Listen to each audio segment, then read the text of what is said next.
Bueno, esta es una clase sobre heterocedasticidad y el problema genérico que se llama mínimos cuadrados generalizados, precisamente, valga la redundancia. Primero déjenme que les cuente cuál es el punto de partida.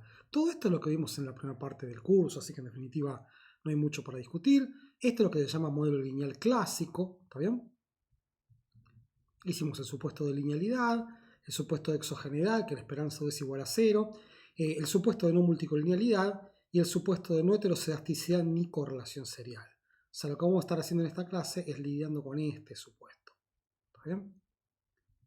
Entonces, recuérdense que una consecuencia del modelo lineal clásico es lo que se llama teorema de Gauss-Markov, que dice que el estimador de mínimos cuadrados ordinarios es el mejor estimador en la clase de estimadores lineales insesgados. Esto es una cosa. Y la otra cosa que es importante es que esto que está acá es un estimador de la varianza del estimador de mínimos cuadrados ordinarios que es insesgado para la verdadera varianza bajo todos los supuestos clásicos. ¿Está bien? Es como que esto que está acá está siendo estimado en forma insesgada por esto que está acá. O sea que en definitiva todo esto es el aparataje que heredamos del modelo lineal general bajo los supuestos clásicos. ¿Está bien? ¿Cuál es el problema que vamos a enfrentar hoy? ¿Está bien? Lo que vamos a hacer es estudiar cuáles son las consecuencias de relajar el supuesto de homocedasticidad. O sea que la varianza de los errores es constante. Primero, ya vimos que el estimador de mínimos cuadrados ordinarios sigue siendo lineal e insesgado. Lineal, ¿por qué? Por construcción. Insesgado, se los pregunto, paren el video y piensen, ¿por qué si nosotros relajamos el supuesto de homocedasticidad, el estimador de mínimos cuadrados ordinarios sigue siendo insesgado? Es una hermosa pregunta de examen. Paren, intenten respondérsela y sigan. Bueno, porque fíjense que el supuesto de heterocedasticidad nunca fue utilizado en la prueba de insesgadez. ¿Está bien? Revisen la prueba y fíjense que en ningún momento utilizamos el supuesto de homocedasticidad para la prueba de insesgadez. O sea que si levantamos un supuesto que nunca usamos, el resultado no se cae. ¿Está bien? La pregunta, bueno, es que cuando hicimos la prueba del teorema de Gauss-Markov, todos los supuestos clásicos son necesarios y suficientes para el teorema de Gauss-Markov. Entonces, cuidado con esto. El teorema de Gauss-Markov no vale. ¿Está bien? El teorema de Gauss-Markov es del tipo si yo voy al cine.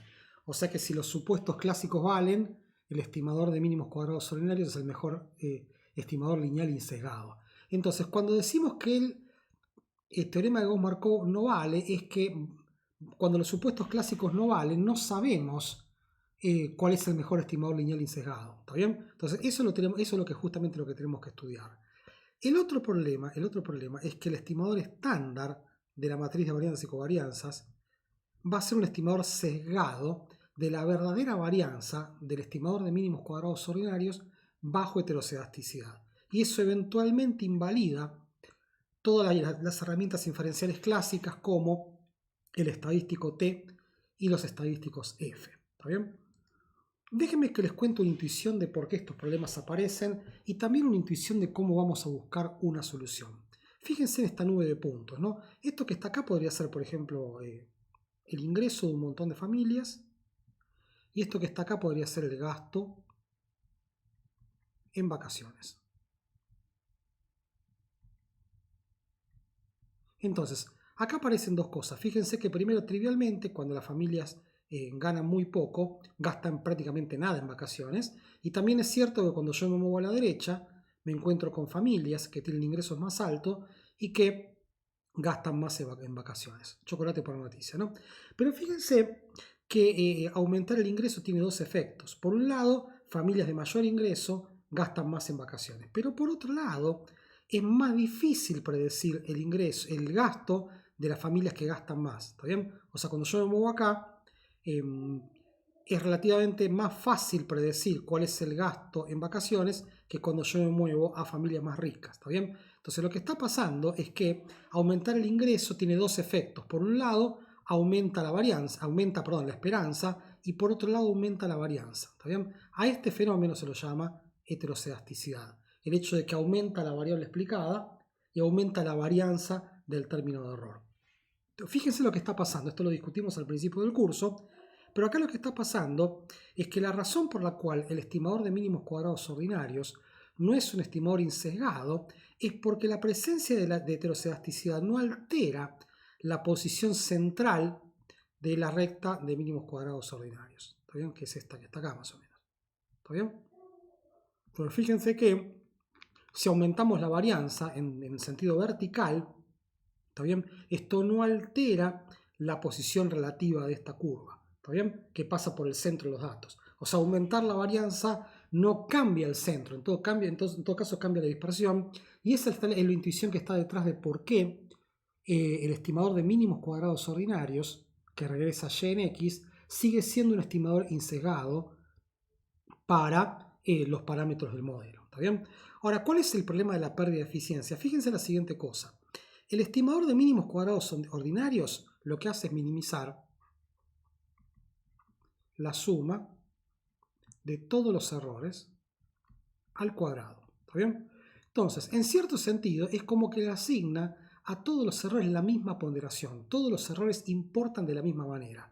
Pero cuando uno se fija en este dibujo, parece ser, déjenme ponerlo en verde, ¿está bien? Que las observaciones que están en la región que tienen menos varianza son más informativas que las observaciones que están en la región donde hay más varianza. Entonces uno debería prestar más atención acá y menos atención acá.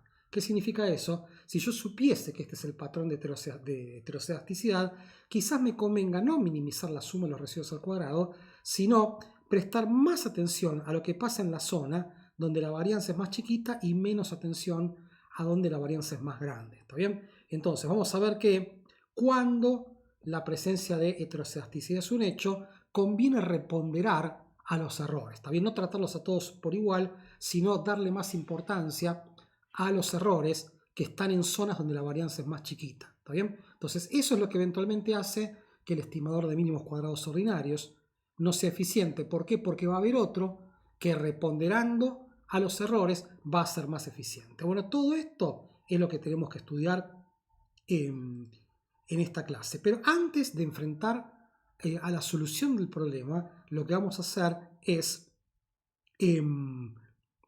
mirar si el problema está. Entonces, ¿cuál es la estrategia que vamos a seguir en esta clase? Primero, antes de abandonar mínimos cuadrados ordinarios, vamos a diseñar y discutir algunos test de heterocedasticidad. Y después vamos a seguir dos estrategias. En la primera estrategia vamos a abandonar el método de mínimos cuadrados ordinarios y lo vamos a reemplazar por otro que se llama mínimos cuadrados ponderados, que va a ser un estimador que es insesgado y eficiente para los verdaderos valores del parámetro bajo heterocedasticidad y va a estimar correctamente en forma insesgada la varianza de ese nuevo estimador.